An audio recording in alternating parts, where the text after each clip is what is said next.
gentlemen, good evening.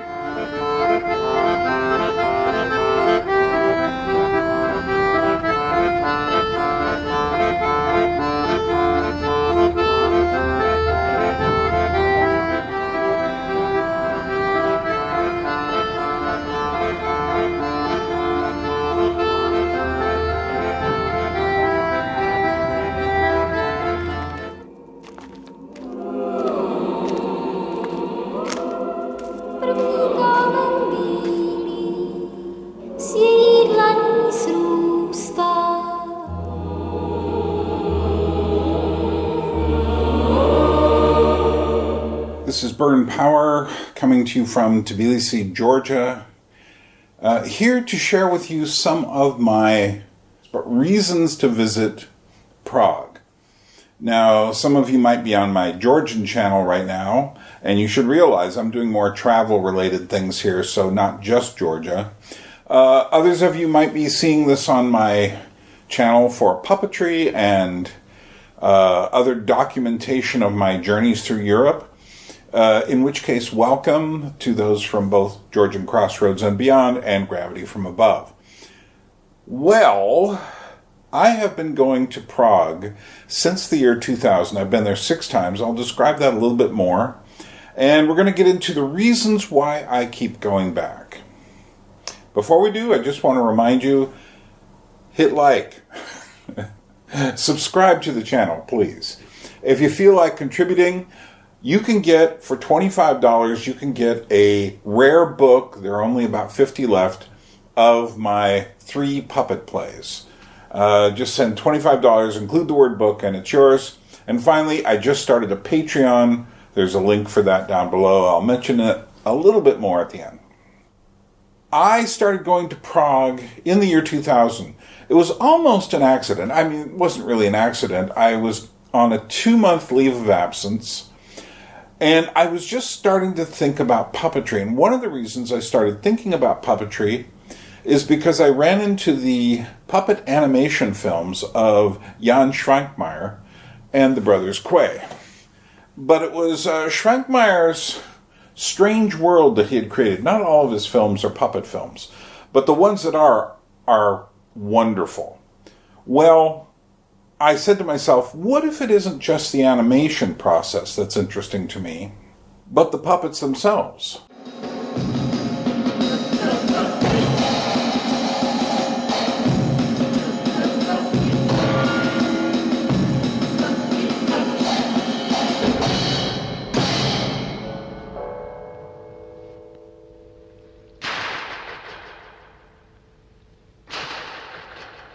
And so I said, on this trip through Europe, maybe I should stop in Prague on the way back. So I did. It was December in the year 2000. I was near the end of my trip. And I remember I stayed in a very cheap accommodation then.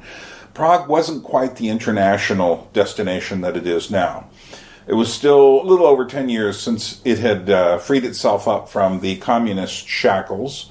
But it was certainly drawing attention. But what I would notice over the years, of course, is that it would draw so much more. We'll discuss that. But anyway, I remember this experience. Getting out, walking into the square. I knew I should go see the Old Town Square, but I hadn't really read much about Prague except to know that they had, nice architecture and such. I'd heard a couple of friends talk about it. And I got to the Old Town Square, and I looked around me, and I was just like, oh yeah, I'm in Prague. It really had not occurred to me because I was there more to see if I could discover anything about puppetry, which I did. Well, since then, now I was only there about 3 or 4 days. Since then, I've gone back 5 more times, and I've never spent less than 2 weeks there at a time. So what I'm giving you here is not knowledge for someone first going to Prague. I'm giving you the advanced level. These are the reasons I go. Now, about 4 of these reasons are the reasons anybody would say to go to Prague. And I'd say the other 6 are going to be kind of surprising. And even within the 4 obvious reasons, hey, it's not going to be what you expect. So get ready for that. Now, if you want someone to tell you about what it's like when they first arrive at Prague, there are literally hundreds of these videos out there. Seems like everyone shows up there and then I'm in the old town square. Here's the astrological clock. Oh, we're walking across the bridge. There's the castle. And they're very predictable. And we get the same kinds of videos of people in Tbilisi here, which is one of the reasons I started my channel. It was because I kept seeing, we're walking down the street, we cross the river, we go up across on the tramway gondola things, they call them the ropeway here, and we get up there, we look at the Mother of Georgia statue, then we walk down past the church, and then we go see the steam baths, and then we walk back towards Liberty Square. So this happens wherever you go. There's a certain set of things that people say you should visit. And no, it's sad to say, but Prague has really been affected by all the people telling you to do the same things over and over and over. And I think the Instagram effect is among the worst. You can also say the TikTok effect is among the worst. Those two things kind of go together.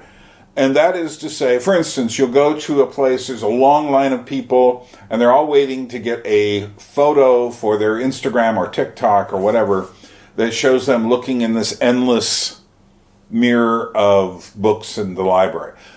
What was once just a very interesting thing to look at, I've looked at it and never really thought I should line up to see it, now becomes something that people feed on like locusts. If you want really good information about when you first go to Prague, I would highly recommend watching Yannick and Honza's The Honest Guide. Well, hello there, my name is Yannick, and I'm the honest guide of Prague, Czech Republic, which appears to be the city that you picked for your vacation. And I'm glad that you decided to prepare for your vacation through a YouTube video. And if you're the kind of person that just likes to watch one video where everything is explained, this is the video.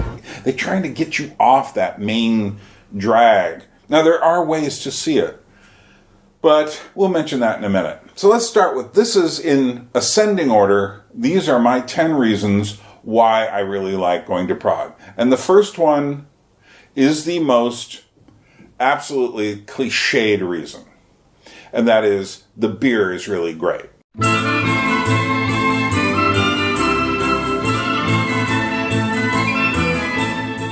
Now, I'm not just saying that.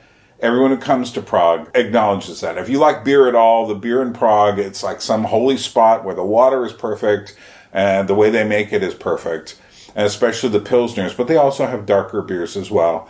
But go there. It's not the vast array that you find in Belgium. It's not, many Americans get confused when they go there and they go into a little pub, hospida, and they are surprised that there's not a huge selection. It's because there doesn't have to be. That beer is going to be good. It's like going to Ireland. You're going to get a Guinness on tap in Ireland. You don't really need to worry about any other beer. And that's the same in Prague. There are several different kinds of Pilsners. Sample them. It's not the bottled experience. It's the on-tap experience. And that's something that's very hard to transfer out of the country. So, there you are, the most cliched reason I have and most people have for visiting Prague. So, there you are.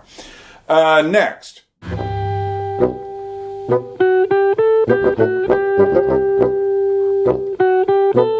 This is one of the least cliched reasons for visiting Prague. And a person who comes there for an extended weekend, I hate this kind of travel. Why do people go to someplace for a couple of days? It just makes no sense to me. Well, we saw the museum and we saw this church and then we saw this famous thing you're supposed to see in the castle, or, it happens all over the place. And this is the kind of tourism that is causing over-tourism. It is the kind of thing, the worst is cruise ships. They get off and they spend an afternoon there. I know, I worked with cruise ship tourists. Nice people, but they don't realize what they're doing to the place they're visiting.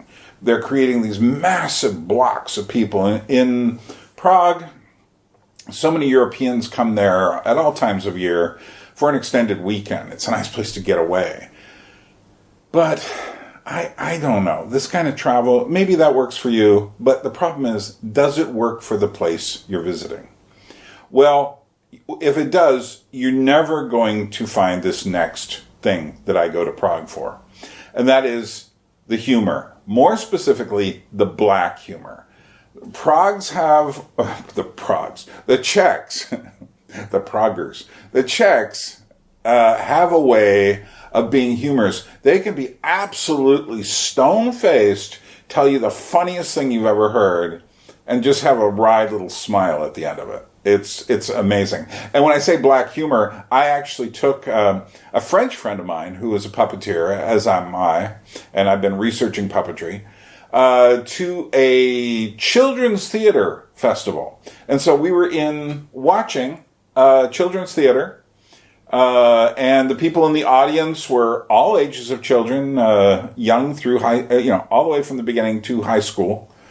And there was a combination live performer and puppet show. There was kind of a warning message about alcoholism, because that is a problem in the Czech Republic. So it was kind of a PSA about alcoholism. Well, without going into the whole story, which I've discussed at other places, it ends up where there's this guy, the actual man, on a table. There's a little demon creature. There's these other devils who are played by life-size actors, and they're pulling out his guts. Now, they're not really guts. They're little pieces of red cloth. But nevertheless, I looked at my friend who was from France. She's just like, never seen a puppet show like this. And I said, yeah, in America, this wouldn't even be for, you wouldn't do this for adults, because most adults think puppets are for children, which is a silly idea. But, black humor. It was funny, too. It was really funny, especially the beginning, which just repeats itself 3 times before the play actually starts. But that's the Czechs.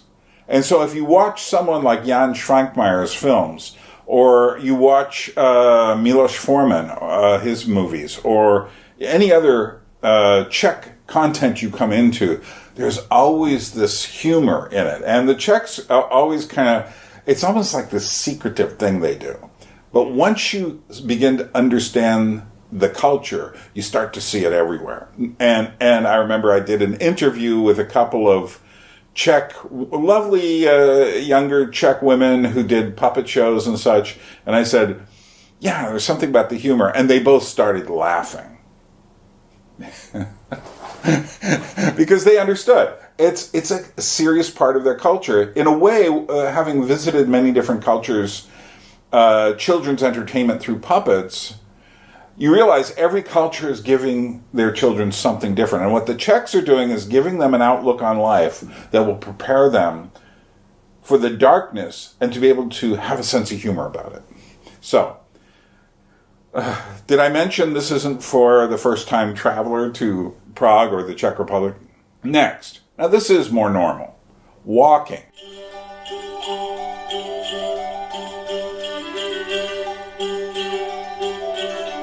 Walking through Prague. Now, here's the thing. If you're, I hate to say dumb enough, but really, if you show up in the height of the summer hoping to have a nice walk through Prague, especially if you stay on the main trail from the Old Town Square across the Charles Bridge up to the castle, you're going to be severely disappointed, because it will be so filled with people. And now, if you get up early in the morning, by early I don't mean like 10 o'clock, 9 o'clock. I mean get up at 7, and even then there'll be people there. You can find those magical moments in the heart of Prague.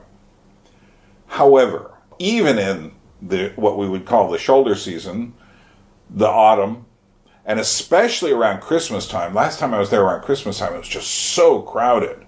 And they have a Christmas market in the middle of the Old Town Square. And the first time I saw it, when I first visited, it was great. But the next time I showed up there in December, which was several years later, about 12 years later, it was not so great. It was, you couldn't move, there were too many people there, they were catering to the tourists. So there are other Christmas markets, if you do find yourself there in December, in other areas, avoid the one downtown. And basically avoid Prague in December. And, it's just not the best place to be. Because there are too many people who are going there, and this is my thing, who have no idea where they are. They're in one of the most beautiful, amazing cities in the world, and they're treating it like it's a ticket to get into Disney World. And really, unfortunately, you can't do anything about it, but if you're watching this, you can't be one of those people. You are being informed about what's really in Prague, at least from my perspective. So, walking. Well, for one thing, if it is crowded, and even if you go there, last time I was there in early February in 2022. There were still times of day when it was very crowded on the bridge. I did get some absolutely amazing photos at that time of year, early Sunday morning, about 8 o'clock, walking across the bridge to go up to the castle. That's when I chose to do that. I didn't go into the castle. I've only been into the castle once, and ever since then I just see those lines of people, and I'm like, I'm sure there's a lot of stuff I didn't see in there, but you guys are all in my way, and I'd much rather think about things that I see. So, there are so many other places to walk to, though. Fortunately, most people, it's like they're a horse with blinders on them, and they just stay on this one track. It never ceases to amaze me how people are like sheep when they go travel. I just say, look, if you go 2 blocks that way or 3 blocks that way, your experience will be so much better. But no, people walk down this one gauntlet, and what they see instead of seeing Prague is they see all this commercialized stuff, a store selling variations on M&Ms. How does that relate? Endless Bohemian crystal places, which makes me wonder, is it actually being made in Prague, or is it being made somewhere else and being shipped in? I don't know what's going on there. And don't get me started on the Turdalnik stands. We'll discuss them in a moment. One of the places I love to go is the Strahov Monastery. Not only these 2 rooms that are the most fantastic libraries you'll ever see, but it's also houses a Wunderkammer, a magical place where people used to collect things, and all these strange objects, dried animals, just weird little books made out of wood. Not books about the wood, but books made out of wood. And when you open them up, you see parts of the tree inside. Just fascinating stuff. That's what I love about Prague, is all the really eccentric stuff. So, you can also go see museums. Most people say, well, there's the big National Museum, and that gets kind of crowded. But there's so many other museums, and museums that have art. And I highly recommend them. There's a really great museum for various crafts and arts. There's a great museum dedicated to the artist Alphonse Mucha. In fact, there are 2. There's the one that has a lot of his Art Nouveau illustrations. And then there's another one that just features his Slav epic, which is these huge, huge paintings, which you really must see. And that's not right in the center of Prague, and not that many people find that when they go visit, and they should. It's a fascinating, amazing exhibit. So if I wander from the Old Town Square to the National Gallery, there's just so many interesting places to wander through. But the other thing I love to look for is bookstores. Prague is actually a great place for books. Now, of course, a lot of them are in Czech, and I am sure if you're like most people, you don't know much Czech. Do you know any? Ahoy, prosím. There are little words you need to know. I find all sorts of interesting things in their bookstores. They have a great used bookstore. You just keep your eyes open. There are really fascinating books, and sometimes they're in both English and Czech. Other times they are in English. But then there's art books that are so well presented, and I highly recommend them. Taking walks. Just do it. There are still places I haven't been to. I see people talking about them, and I say to myself, I've never been there, and I need to go there. But how am I occupying myself for 2 or 3 weeks at a stretch when I'm there? Well, it's because I'm not looking at these three central things that everyone has to look at. Plus, I've been to the Czech Republic enough to know, see, I don't call it Czechia, I just can't. It just doesn't sound right. And a lot of Czechs feel the same way. So to me, Czech Republic just sounds like what it is, a much more eccentric place. The next thing is something that I think some people know about. Walter's World goes on and on and on about this, Mark Walters. It's something I've learned to really love, and that's Czech food.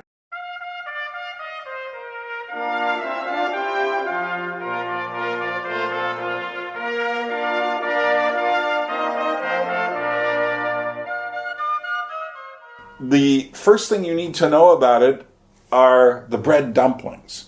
My personal favorite is duck and dumplings. That's one thing I recommend over everything else because they do such a great job with the duck and the dumplings. In the Czech Republic, they love dumplings, whether it's potato dumplings or bread dumplings. You're going to want to eat it, and you're going to want to eat a lot of it. And yes, you will get full real fast, but it is well worth it. Why is this the first thing? Because it accompanies most meals. They're knedlíky, and they are just wonderful. And they're so hard to make if you're not there. They're made in this kind of way. It's like a loaf of bread that has no crust, that's kind of wet and steamy, and you cut it up in pieces and you serve it with. Most Czech meals will have some kind of goop with it. We'll call it gravy, sauce, something. And that's what they're there for. Is they're there to soak it up, because the real meal for me is the dumplings with the gravy or with the sauce. So the next thing on the list is their goulash, and they have a beef goulash. Now, if you're thinking Hungarian terms of a spicier paprika-filled meal, this is not it. The Czech goulash is a very different kind of beast. Czechs, you have to remember, like the Germans, like the Poles, are really bread and potato people. Meat and potato people. They like basically standard foods. But the interesting thing is they do it in such a way is they give it all a very different kind of a twist. And it's the kind of twist then there's svíčková, which is another meal. And again, you get the dumplings, you get a new sauce, you can get it in variations of meat. Roast duck with red cabbage. Absolutely amazing stuff. And their red cabbage is really well cooked, but it's kind of sweet, which is really unusual. And the duck is just perfection. Just a word here to add to all of the things that have been said about the beast, turdelnik, which is sometimes spelled turdlo, and it is kind of a turd. But kolache is the real thing. We're the honest guys from Prague. We were always trash-talking this tourist sweet that is everywhere, claiming to be traditional. Well, today we're going to sample it, find out how it tastes, where they sell it, how much it costs, and is it worth the buck? No. This pastry is like a synonym to our country or to the city of Prague. You can find it everywhere on Instagrams, influencers promote it. It's on every corner, every street. You cannot miss it in the touristy center. We bought this one just over there in that street. It was 70 crowns, which is just shy under 3 euros. No filling inside. That's why it's round shaped. They have ones that are cone shaped, where they put ice cream and Nutella and strawberry and whipped cream on the top, so it looks fancy on the gram. Now this one smelled really good as they were preparing it. It looks amazing when they prepare. There's these old women and they kind of wrap it around this wooden stick, put it over the fire. It smells good, but once they take it off and sold it to us, it's like smellless. But we're not here for the smells or for the looks, we're here for the taste. So let's try it. Tastes better than it smells, but considering the fact that it has no smell, I don't know, can you multiply by 0? I think people are just fascinated by watching this thing spinning around, and it's a bready looking thing, and it has a little flecks of sugar on it. And now I remember when I first saw it, when I first got to Prague in 2000, it was just this bready thing, and I remember buying one and saying to myself, okay, it's okay, it's not particularly memorable. But now they load them up with ice cream or various fruits and all of this other stuff, puts syrups on it. And what you see is people will scoop this stuff out and then take a few bites of the turdelnik and throw it away. Not only we're interested in the ice cream, in this case the white mass, we're also interested in this stuff, the trdelník, so let's try that. Pretty solid. Whoa. So the reason we got a trdelník with an ice cream was to add some flavor to it. Little did we know, the ice cream has no flavor, it's just a mass, so we didn't really help ourselves, and the taste of the trdelník is basically tasteless times 2. Dude, I'm not kidding. I guess after this, you understand why most of the trash cans in the city center are full of this. And this. Oh, was this too much for you? Wait till the end. Look at the sign. I see the sign. I don't want any more trdelníks, man. Don't buy it. Don't get it. It's not Czech. It comes from somewhere closer to Hungary. But the point is this, it's just sold as a tourist trap thing. Just don't do it. Kolache is much more interesting. They're little buns that have different kinds of fillings in them. And it's a real Czech thing, and it's tasty and cheaper. It's not sold in the same kind of touristy way. What? Another thing is avoid the old Prague ham. It's usually sold, they'll say, so much per kilogram, and they'll sell you a kilogram, which is like 2 pounds if you're an American, of it, which is way too much, but then they're going to charge you a lot more, because whatever the price is, they'll put the 100 gram price, which is just, and then they'll sell you 500 grams or something. It's another of these tourist trap things.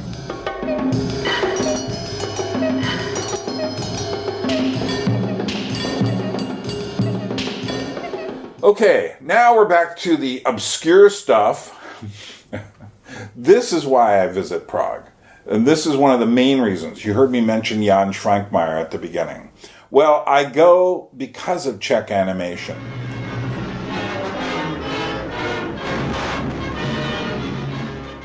So I actually found Jan Schrankmeyer and interviewed him back in 2012. Nedokážu si, a ani jak říkám, mě ta otázka nezajímá, jestli má Loutka budoucnost nebo nemá budoucnost. Prostě pro mě je to prostě něco, co mě stále vzrušuje, co má pro mě svoji magii a co prostě mě stále vzrušuje a inspiruje. Then there is Jiří Barta's work.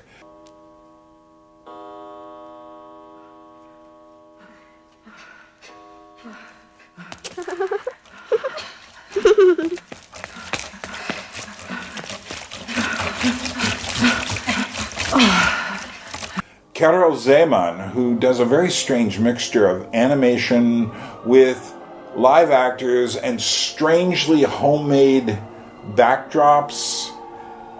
Just amazing work. And there's a museum dedicated to him right near the bridge, and I highly recommend it. Then there's Jiří Trinka, who's also very important, and I've seen books for sale on his illustrations and work there. Hermina Terlova is actually, she's one of the earliest ones, along with Trinka.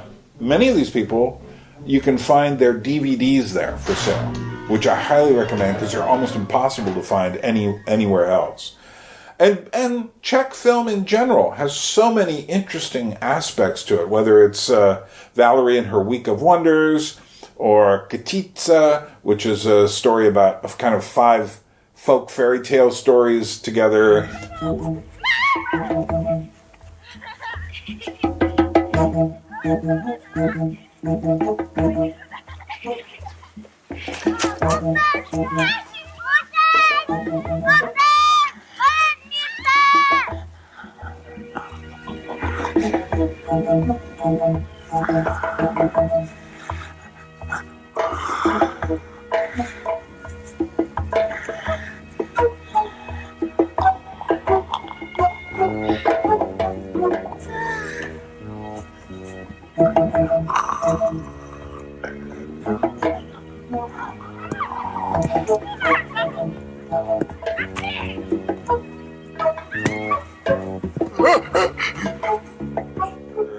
Or the early works of Milos Forman, or, I mean, I could just go on and on and on.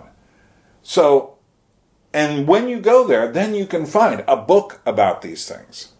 And I would highly recommend that. Now, this is, for me, this isn't a list of things you should do. This is what I do when I go there. And again, I'm operating on a different level than the first-time tourist. I'm not there to go, oh my goodness, it says we should do this. I'm there to avoid that and to really get interested in Prague and the Czechs.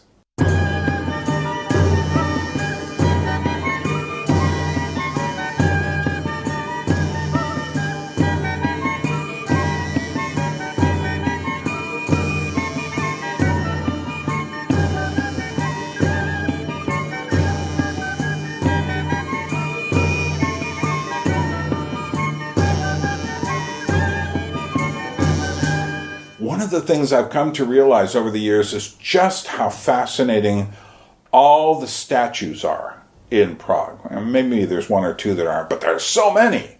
I mean, there's hundreds of statues and little things popping out of the sides of buildings, little relief forms and whole humans coming out of the sides of buildings.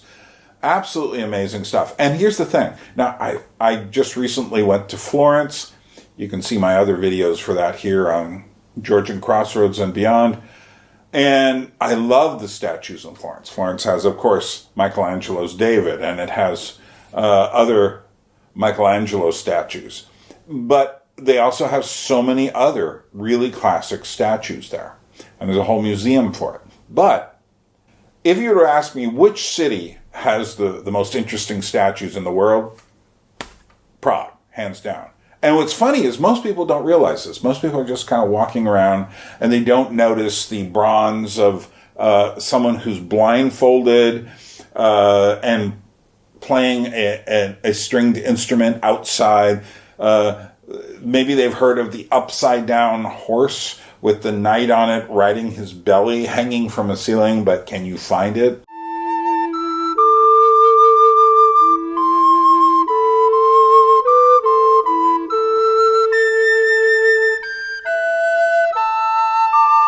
This is what you should go to Prague for.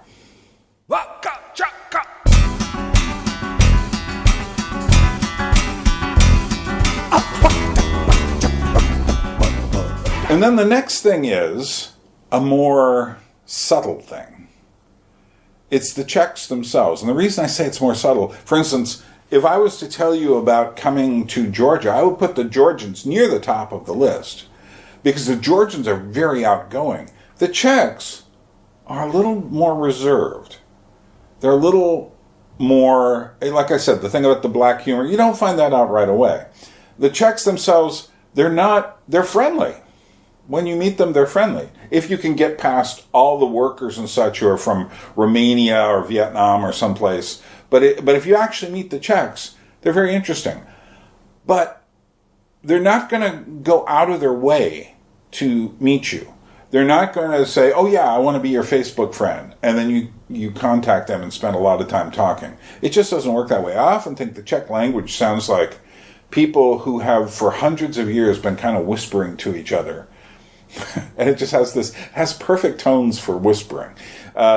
Because whether it was the Austro-Hungarian Empire, the Nazis, the communists, or maybe all the tourists today, they're always kind of talking to each other in low tones, and they're often making little glances with their face that indicate how much fun they think the whole thing is. So, in a dark sort of way. Since I've been going there since 2000, and for very specific purposes, I have made a small collection of friends. I consider myself lucky to have a small group of people that I know and can visit when I'm there. And again, these aren't people who I write to all the time. It's just I see them when I'm there, and then maybe I'll eat with them, maybe I'll go talk to them, or I'll see a show that they put on or something like that. And I always feel when I first get there, it's kind of like I'm wandering around by myself. Eventually I start to meet them, and slowly I go from feeling like a real outsider. And this is, like I say, this is going there 2 weeks or 3 weeks a pop for 5 times after the first time. And I feel so fortunate to have a handful of people that I visit and can see. And by the end, I just find them such interesting people. And there's something to be said about people who aren't super outgoing, but yet at the same time, they're very intelligent. They've got a really wicked sense of humor. There's a great book, I can't remember who put it out. Maybe I'll find it and put an image here of just all the weird little Czech things. So if I would meet a Czech person, this won't mean anything to you. But if I just mention the name Karel Gott, they will all start smiling and laughing. It's just, and you won't understand that, but they will understand that. That's a secret little thing for you there. So the Czechs themselves are one of the main reasons for why. So the next reason. Řeka je neměnná, jen voda plyne v ní.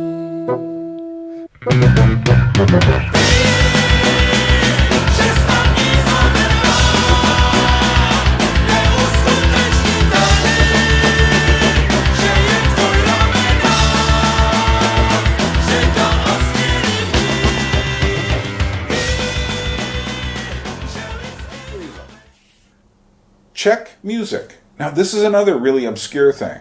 The statues are there. Most people don't really notice that many of them, although they're surrounded by them. They just don't see how strange they are. But Czech music is really, really, really good. Raz, dva, tři. Aha.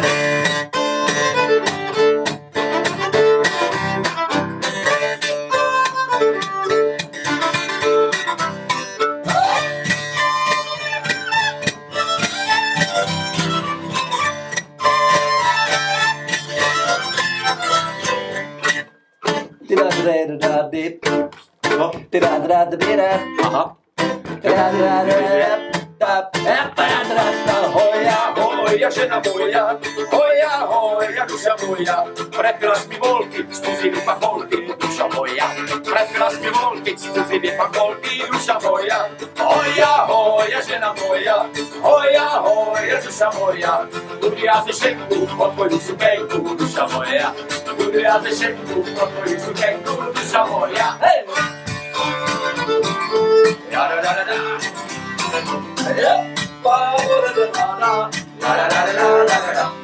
Hey!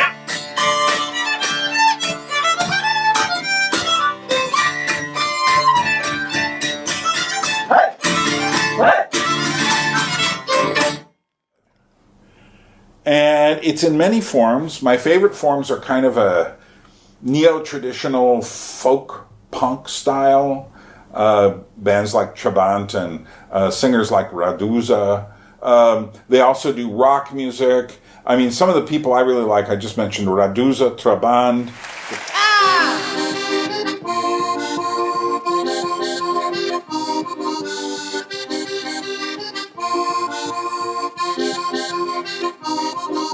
Jeden, ještě jeden, druhý jako jeden. Svedem, co svedem, a veselý život vedem. Rata, rata, rata, rata, ratata, jen ať táhne, kdo má plný kaťata. Ratatata, sekera je zaťata, zubatá nás nechytí je paťata.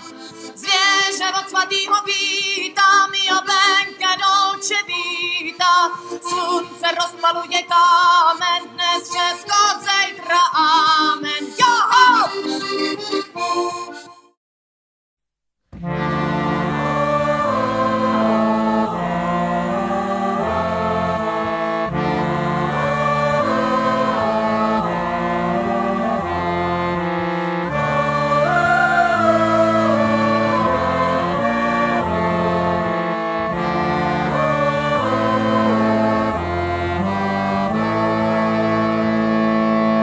Každé jaro z velké dály vlaštovky k nám přilétaly, někdy až dovnitř do stavení. Pod střechou se uhnízdili a lidé, kteří uvnitř žili, rozuměli jejich švitoření.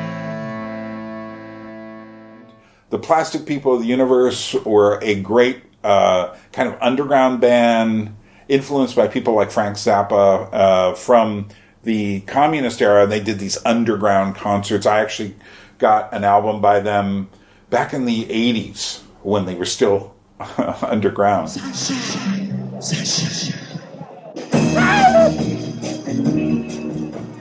All the twisted words are in the song. All the nations on the ground. But then you have people like Marta Kubishova, who was more of a pop singer during the communist era, but nevertheless still quite interesting.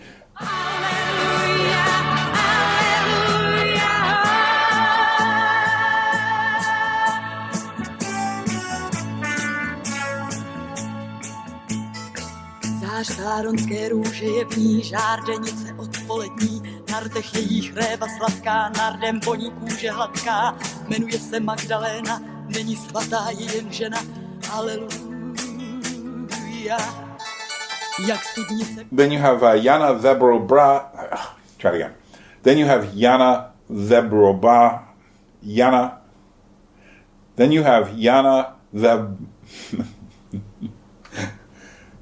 Zebrova. Let's see. Okay, there you have it. That's a tough one. Who is really obscure even by Czech terms. Yet I love her music, accordion playing, as is Raduza. Všecko nic pamatovat, přeskakovat, nepodstatný, přásný, vzpomínky svý, exploukázat si, zarublý dásně, každý den v kalendáři se rovná strohostí a stejnosti.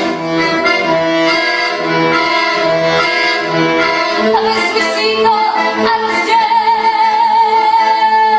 a libosti a nutnosti.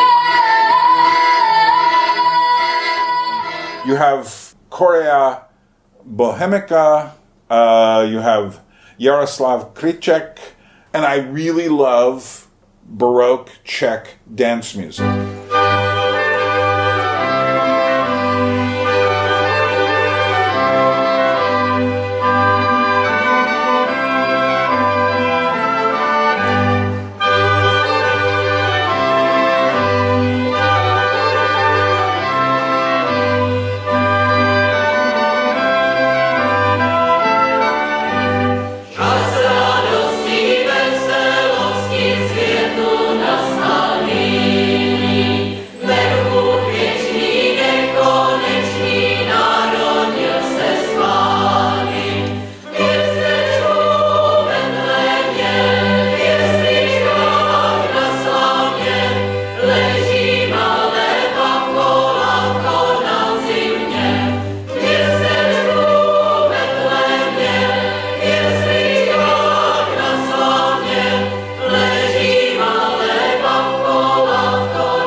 Now, here's the thing.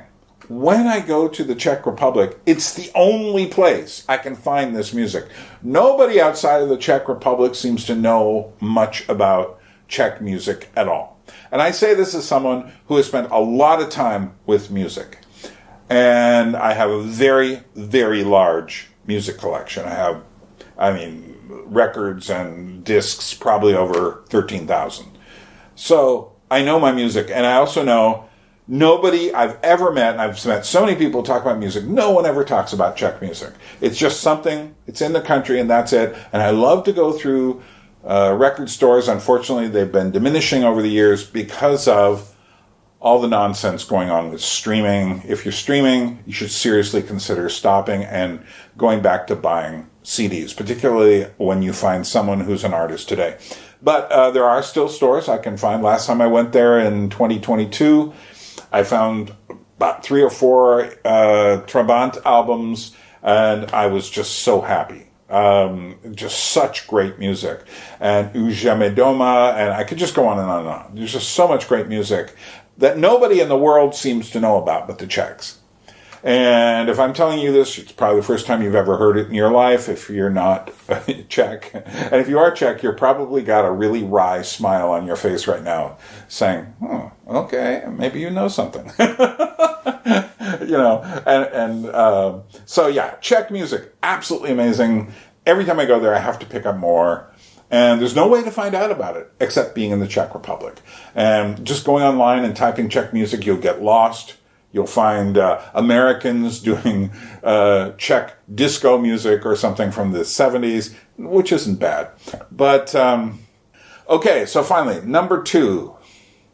Have I been keeping count? There's only 10. Number 2.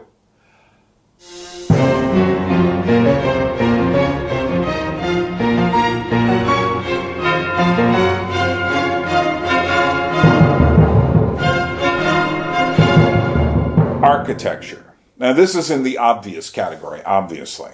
Architecture, Prague is one of the most beautiful cities in the world for architecture.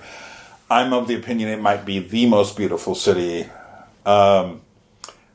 They've done something that very few cities seem to know how to replicate. I mean, Paris has great architecture as well. And one of the things about Paris, they built one, I think it was the Montparnasse Tour de Montparnasse, the Montparnasse Tower, and it was too big, and everyone looked at that and said, is this what we're going to fill Paris with?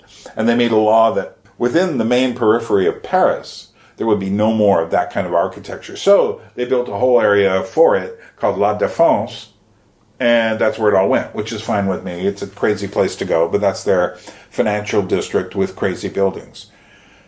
Poor Tbilisi here, we have been under siege by bad architecture. There's a few modern things here that I really like, but most of it, it's as I think it was, who was it? Peter Naismith said that more harm has been done in the post-Soviet world than all the Khrushchevkas and bad apartment buildings during the Soviet era. And I tend to agree. People just are building boxes. Or they're building fancy but actually cheaply constructed postmodern buildings. I live next to one with a big twist and stuff. But Prague figured it out. They realized that no one is coming to visit a major city to see their postmodern or modern architecture. There are a few exceptions to this rule, but very few. Most of them want to see the older buildings, because the older buildings still have a great deal of meaning. Whereas newly constructed boxes, particularly just the ones made by general contractors and, architects who are not artistically creative, they're just replicating these boxes everywhere. There's a bunch of floor plans and they just follow after it. But Prague figured out that you have to preserve your architecture. The communist government did put up some boxy buildings. They're not right in the center of town, obviously. But when they put up Frank Gehry's dancing building, which is something people come to see, it somehow fits where it is, because unlike so much modern architecture, it actually has curves. And most of the buildings in Prague have some kind of ornamentation. So whether it's the medieval period, or the Baroque period, or the Art Nouveau period, which is absolutely amazing for buildings, or plus there are other things. All of these things have this high degree of ornamentation, and it is the ornamentation and the effect that creates, along with the statues, that makes Prague what it is. And the city government was, or the country was, smart enough to recognize that and not pollute the center with all these new blocky buildings. Now, there are some, like I say, but they're not right in the center. So, for me, wandering anywhere in Prague, it's amazing what you see in terms of architecture. If you're an architect, you know Prague is just one of the greatest cities in the world. If you're not an architect and you want to know a good reason, do a bit of homework on different architectural styles so you can differentiate between something built in the Middle Ages or in the Baroque era or in the Art Nouveau period, and you will be richly, richly rewarded. Okay, and now the number one reason, which I guarantee you is not one of the number one reasons that'll be on your list, and in fact, I have never seen, I've watched Walter's World, which is an American guy. He loves to go to Prague. I watched so many of the Honest Guide videos. I watched the Real Prague Guides videos. I like some of their stuff quite a bit. I think Valerie is very funny. I think that, and there are so many others. I've never, ever, ever seen any of them mention my number one reason for going to Prague. I think they don't quite get it. And the number one reason I go to Prague is for, and I've said this already, but now I'm getting to the point where I'm going to tell you why. It's for the puppets, the puppet shows.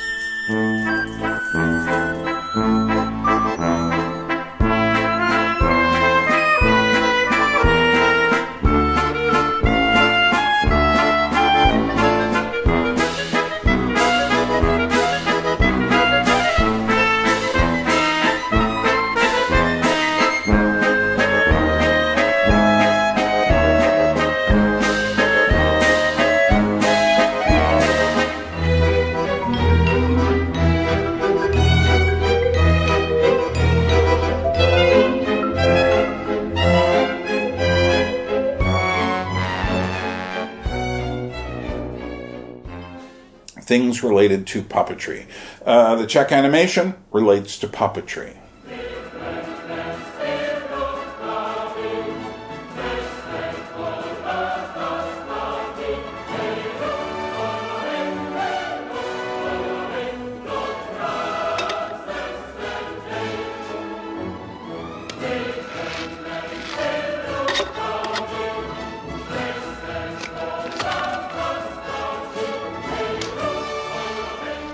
So when you go to the Karel Zeman Museum, there's going to be some puppets there. At the Music Museum, which I'll bet very few of you even know where it is, they once had an exhibit of mechanical musical instruments, which was mostly puppets. The Czech Republic has a unique relationship with puppets. It has a relationship that I think very few other countries even come close to. And one of the reasons for this is that puppets in the Czech Republic are heroic. And what I mean by this is that they have taken their place in history. When the Austrians came in and took over the country completely after the Battle of White Mountain in 1620, Czechs are always like, how do you know that? I says, because I know about puppetry. The Czech language was eliminated from all of the major public spheres. So education, church attendance, government, everything. All you heard was German, and Austrian German at that. But here's the interesting thing. One of the ways, it wasn't the only way, but one of the ways in which the Czech language was kept alive was through puppet troupes. Theaters had to be in German, but no one cared about the puppets. So puppets would travel around villages doing things like Shakespeare plays in Czech. Later, when there were more nationalist stirrings, the creature kind of related to the Punch family, Pulcinella family, his name is Kasparek, he would often say things to the Czechs that the Austrian overlords had no idea were being said. He was able to criticize the government, and because, who speaks Czech, they could get away with. And eventually the language came back. Well, at the beginning of the 20th century, for instance, most of the children would receive little puppet theaters to play with. Then, during World War II, the Nazis took over. And again, one of the ways the Czechs discussed what was going on was through puppetry. And again, who speaks Czech? So they didn't know what was happening. Eventually, there were some people who snitched on the puppeteers, and the Germans realized they had a big problem on their hands. And so they started arresting puppeteers. And Jan Malik, in his little book on Czech puppetry, said that more than 100 puppeteers were either tortured or killed. And here's the really fascinating thing. The main puppeteer from that time, the most famous puppeteer, was Josef Skupa, and he was arrested and put into Dresden in prison, which is ironic because when the bombs fell on Dresden, while the whole city was wiped out for the most part, his prison was opened up and he left and fled and went back to the Czech Republic near the end of the war. But here's the really fascinating thing. Not only did the Gestapo arrest him, they arrested his two main puppets, Pivo and Hervinek, father and son. Wow. And then the communist era comes, and places like Drac Theater and such would do some very subtle stuff, very allegorical stuff. So much to the point that Josef Krofta, who ran the theater during the 70s, would say people would come and start seeing allegories and things like Romeo and Juliet. When he said, we didn't put any allegory in there. It was just, something. But also the puppet film. Trinka's great The Hand, a short puppet film about an artist being forced to make things over and over for the glory of the country. And he used this symbol of the hand pointing up.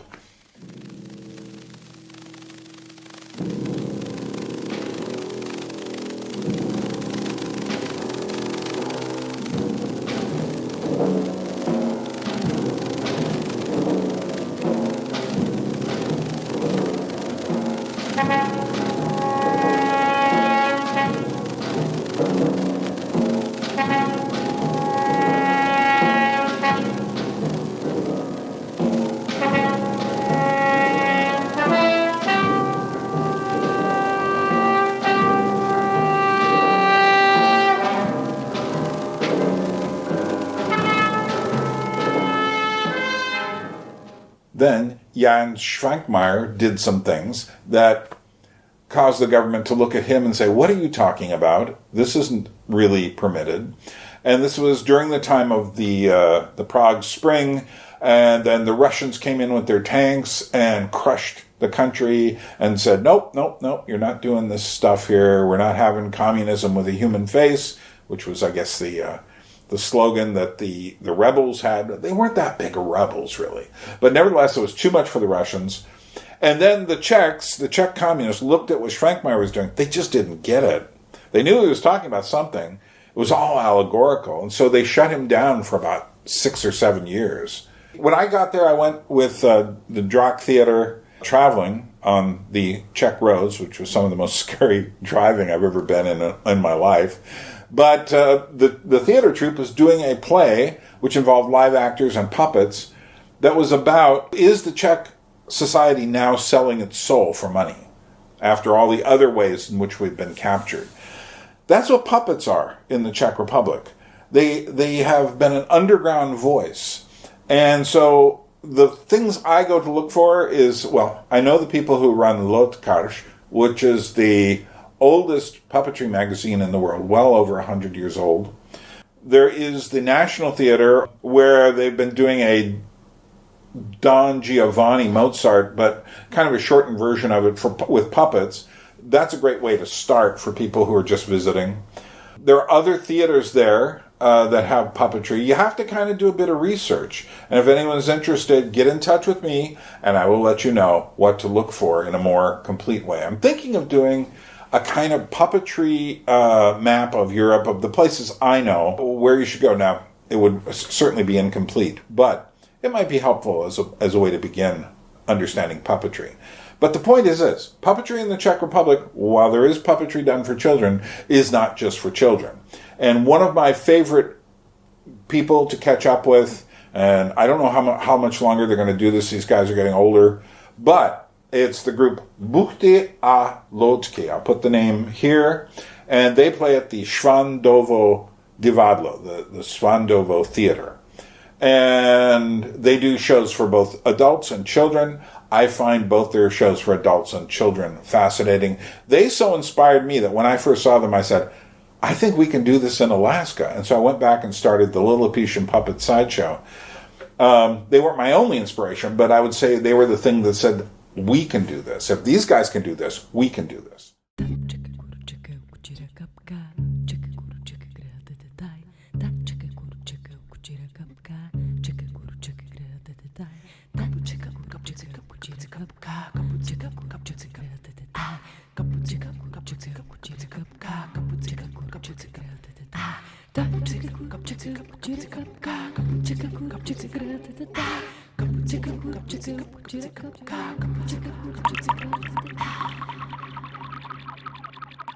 And there's so much else there. So that's my number one reason. And along with that, I've discovered a thrift store called Bric-a-Brac, which has 2 locations, and it's right next to the teen church, both locations. And they sell old Czech marionettes. There was one I really wanted. It was about $1,000, but I did pick up this one. Focus. Now, they sold her to me without the clothes. I did find a doll here that had some clothes. But that is an articulated marionette. So what I'm saying is this. My number one reason for going to the Czech Republic was in the beginning and remains for the puppetry. To me, it is the center of puppetry in Europe. There are other centers, but for me, this is the one I always have to go back to. So, this is obscure, yeah. But the whole point is this. By studying puppetry, or you could do this by studying architecture or music, you will get in touch with the Czechs this way. You won't get in touch with them so much if you're on the tourist trail. If you're just there to clog up the weekend, and frankly, you're giving a lot of money to people who aren't Czechs that way, then this advice isn't good for you. But if you want to get inside the Czech culture, what I'm suggesting here is, now there are many other ways to do it. The Czech Republic is really well known for instance, engineering and industrial things.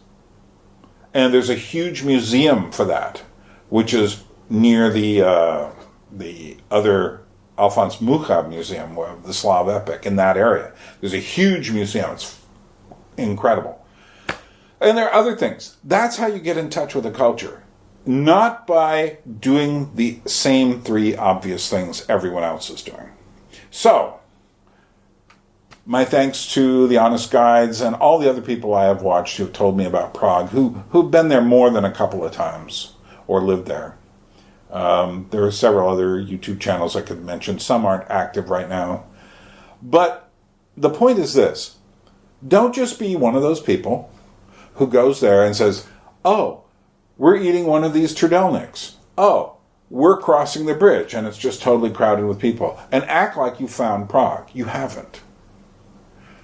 I mean, this was never more brought home to me when some friends of mine, kind of a spin-off of Loutky, a group called Handa Gote, were doing a version of Faust. And they were doing it in the style of 150 years ago, with the only thing that was new about it was the electric lights. But everything else, for instance, the explosions of the devil and stuff, were all done with resins. The wind sounds were done by spinning a machine. It's just the curtains, the puppets were all old-fashioned, even if they weren't old. An incredible experience. And I look out the window, and I look down at night, and directly below me is the main artery, the Royal Way that goes, and I'm right near the bridge. And I'm seeing all these people just kind of aimlessly going across. And I'm saying, like, I wish they could see the Prague I see.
Já myslel, že si mi ono ženské stvoření obstaral, tak ty jsi mi zatím It's a much more alive and beautiful place. We're just in a time when too many people all go to the same place. And tourism has never been easier. I'm not sure if this is going to last, given the politics of the world today. But I would say, while you can travel, go to places where you can see something that feeds you, that gives you something that you don't normally get. And for me, Prague is always that. Even though it's crazy with tourists, yeah, I do my obligatory time. I'll watch the astrological clock once. I will. Last time I went there, I climbed to the top of the tower, which I did not pay extra for the elevator, so I walked all the way up this long, kind of vertigo-inducing set of stairs, and then got out and got a wonderful view. And I paid money for that, and I also knew to get there first thing in the morning, so I didn't have to pay as much. Get there first thing in the morning, so the view wasn't all people. It was also February. Keep that in mind. I don't care about that. I feel sad for the people who are kind of enslaved by the school schedule as far as when they travel. And I think going off-season in Prague would probably be November, late October, November, late January, February, early March is probably a good time as well. And it's fine. It can be a little cool there, but I like that. So, this is Bern here in Tbilisi, Georgia, another place you should go. And I'm going to do one of these for Georgia soon. You want me to do that? I will. Well, as we say here, nachlandis and droebit, which means temporarily. We will meet each other again soon.